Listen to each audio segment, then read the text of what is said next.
আসসালামু আলাইকুম। এখন আমরা শিখব কিভাবে ওয়েব পেজে ইমেজ ইনসার্ট করতে হয়, অর্থাৎ ইমেজ ট্যাগ সম্পর্কে আমরা বিস্তারিতভাবে এখন জানব। আমি অলরেডি index.html এর সাথে আরও 3টা ইমেজ এনে রাখছি। যদি আমি ফোল্ডার ওপেন করি তাহলে দেখতে পাবেন index.html এর সাথে আরও 3টা দেশের ফ্ল্যাগ এখানে আছে, অর্থাৎ 3টা ইমেজ আছে, যেখানে একটা হলো bd.jpg, india.jpg এবং pakistan.jpg। এবং সেই সাথে সাথে index.html ফাইলটা আমি এডিটরে এবং ব্রাউজারে ওপেন করে রাখছি। এখন চলুন দেখা যাক কি করে এখানে একটি ইমেজ বা এই ইমেজগুলো ইনসার্ট করা যায়। তো ইমেজ ইনসার্ট করার জন্য আমাদের যে ট্যাগটি ব্যবহার করতে হবে সেটি হলো আইএমজি ট্যাগ। এই আইএমজি ট্যাগ সাধারণত ব্যবহার করা হয় ইমেজ ইনসার্টের জন্য। তো আমি এখানে আইএমজি ট্যাগ লিখলাম।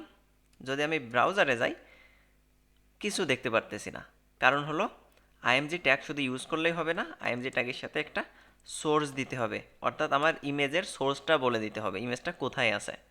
যেহেতু আমার ইমেজটা index.html ফাইলের সেম ফোল্ডারে আছে, সুতরাং শুধু নেম দিলেই হয়ে যাবে। তো আমাদের ইমেজটা কি নাম? bd.jpg। মনে রাখতে হবে একটা বিষয়, নাম এবং এক্সটেনশন যেন সেম থাকে। এখানে bd.jpg একদম সেম আছে। এখন যদি সেভ করি এবং ব্রাউজারে যাই, ওয়াও, তাহলে দেখতে পারতেছি এখানে আমার bd.jpg যে ইমেজটা ছিল সেই ইমেজটা এখানে চলে আসছে। এখন কথা হলো এই ইমেজটা তো অনেক বড় করে আসছে, এই ইমেজটা কি করে সাইজ করা যায়, অর্থাৎ হাইট এবং উইথ কি করে দেওয়া যায় সেই সম্পর্কে আমরা এখন জানব। তো এটাও খুবই সোজা।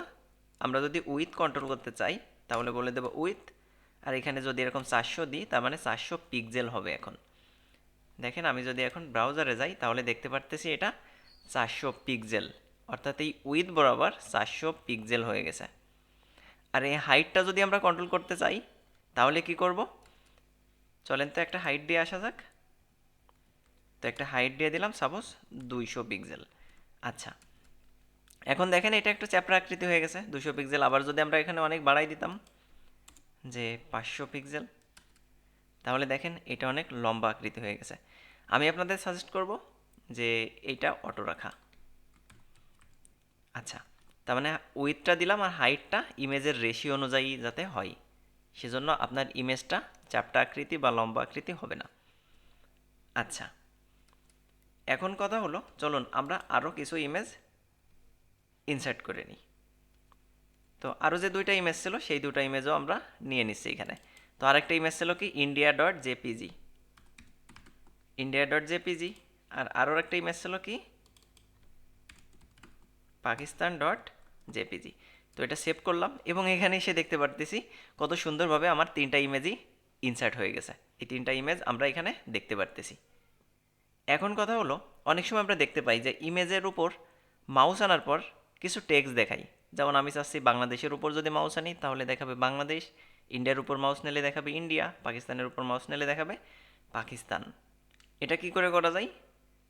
এটা করতে গেলে আমাদের এডিটরে যে এই ইমেজ ট্যাগের সাথে লিখতে হবে টাইটেল, টাইটেল লিখতে হবে। তো আমি বাংলাদেশের এটা দিয়ে দিলাম, বাংলাদেশ ফ্ল্যাগ। তো দেখেন এখন যদি সেভ করি এবং এখানে আসি তাহলে বাংলাদেশের উপর আসার পরে দেখেন পরে আমার কি বলতেছে বাংলাদেশ ফ্ল্যাগ, কিন্তু এইগুলো দেখাচ্ছে না কারণ এইগুলো টাইটেল দেওয়া নেই। তো চলুন আমরা 3টা টাইটেলই অ্যাড করে দিই। ওকে, ইন্ডিয়া ফ্ল্যাগ এবং এইখানে বলে দিলাম পাকিস্তান ফ্ল্যাগ। তো এখন দেখেন যে ফ্ল্যাগের পরে আমরা যাচ্ছি সেই ফ্ল্যাগের আমরা যে টাইটেলটা দিয়েছিলাম সেই টাইটেলটা এখন এখানে দেখতে পারতেছি। এখন আমরা যদি চাই যে এই যে যে ইমেজ, ধরেন যে আমার সার্ভার থেকে ইমেজটা আনা, তো সার্ভার থেকে যেহেতু ইমেজটা আনা, তো কোনো কারণবশত যদি একটা ইমেজ ডিলিট হয়ে যায় তাহলে কি হবে? ধরেন যে আমি এই যে pakistan.jpg এটারে ডিলিট করে দিলাম। ওকে, ডিলিট করে দিলাম। তো ডিলিট করে দেওয়ার পরে দেখেন এখন এই pakistan.jpg এই ইমেজটা এখানে দেখাচ্ছে না, অর্থাৎ এই যে ইমেজটা ছিল সেই ইমেজটা এখানে নাই, কিন্তু এইখানে টাইটেল দেখাচ্ছে। তো আমাদের উচিত অল্টার ট্যাগ ব্যবহার করা। এই যে আমরা এখানে কি ব্যবহার করব? Alter tag. যদি আমরা অল্টার ট্যাগ ব্যবহার করি তাহলে কি হবে আমি একটু দেখাই। এলটি ট্যাগ, এলটি ট্যাগ যদি ব্যবহার করি তাহলে আমাদের যে বিষয়টা হবে, যেমন আমি এখানে বলে দিলাম পাকিস্তান। ওকে, এটা যখন ব্যবহার করতেছি তখন এইখানে অল্টার ট্যাগটা দেখাচ্ছে, আর অল্টার যদি না থাকে তাহলে এখানে টাইটেল দেখাই। তো আমরা অল্টার ট্যাগ ব্যবহার করব কেন? অল্টার ট্যাগ বা টাইটেল দেখেন, আমি যদি দুইটাই এখন না দিই তাহলে বিষয়টা ভালো বুঝবেন। এই দেখেন এখানে কিছুই দেখাচ্ছে না। তো আমার তো যদি কোনো কারণবশত ধরেন যে ইন্টারনেট নাই, সেই কারণে ইমেজ লোড নিতে পারতেছে না, অথবা কোনো কারণবশত সার্ভার থেকে ডিলিট হয়ে গেছে, অথবা আমার যেখানে ছিল সেখান থেকে ডিলিট হয়ে গেছে, তো সেই ক্ষেত্রে এখানে কিচ্ছু দেখাচ্ছে না। অনেক সময় ইন্টারনেটের কারণে লোড হয় না। তো আমাদের উচিত এখানে কিছু একটা দেখানো, আর এই জন্য অল্টার ব্যবহার করতে হয়। অল্টার যদি ব্যবহার করি, অল্টার ব্যবহার করলে দেখেন এখানে যাতে বুঝতে পারা যায় যে হ্যাঁ এখানে পাকিস্তান ফ্ল্যাগ ছিল, এই মুহূর্তে লোড নেয়নি। চলুন এখন তাহলে আবার ইমেজটা ব্যাক আনা যাক, অর্থাৎ আমরা যেখান থেকে ডিলিট করে দিয়েছিলাম এটা আবার নিয়ে আসলাম। আনলে কিন্তু আবার দেখেন ব্রাউজারে এটা সুন্দর করে শো করতেছে। এই যে ইমেজের উইথ এবং হাইট আমরা দিছিলাম, এটা কিন্তু আমরা পার্সেন্টেজ অনুযায়ী দিতে পারি। যেমন বললাম যে আমাদের বাংলাদেশের পতাকাটা 50% জায়গা নেবে, অর্থাৎ উইথ হবে 50%। দেখেন পুরো ডিসপ্লের অর্ধেক জায়গায় এ নিয়ে রাখছে। আমরা যদি বলি এই যে এটাও 50% হবে,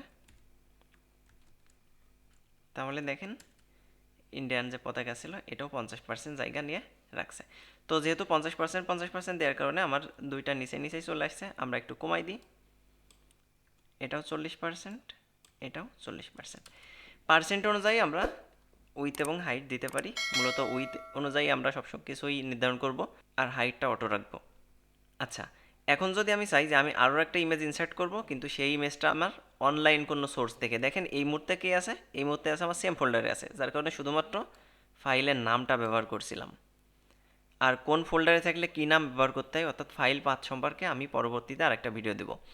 তো চলুন এই মুহূর্তে আমরা দেখে আসি যে আমি আরও একটা ইমেজ ইনসার্ট করব। আমি এই সার বরাবর একটা লাইন নিয়ে নিলাম, কিন্তু সেই ইমেজটা আসবে সার্ভার থেকে।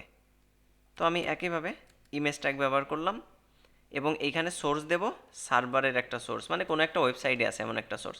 তো আমি এখানে বলে দিলাম যে বাংলাদেশ ফ্ল্যাগ, এটা লিখে সার্চ দিলাম, ইমেজে চলে আসলাম। আসার পরে সাপোজ এই ইমেজটা আমি ওপেন করলাম, করার পর আমি এই ইমেজটা open image in new tab করে দিলাম।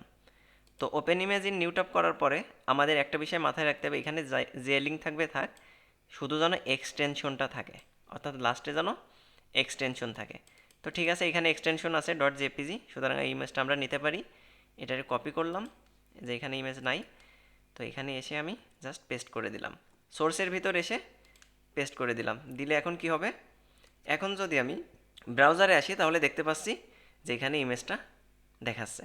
অর্থাৎ আমরা সোর্স কিন্তু অনলাইন কোনো সোর্সও দিতে পারি, অথবা আমাদের লোকাল ফাইল থেকে দিতে পারি।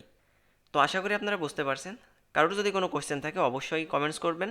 পরবর্তী ভিডিওতে ওয়েব পেজে কী করে ভিডিও ইনসার্ট করতে হয় সেই সম্পর্কে আমরা বিস্তারিতভাবে জানবো। তো সেই পর্যন্ত সবাই ভালো থাকবেন। আল্লাহ হাফেজ।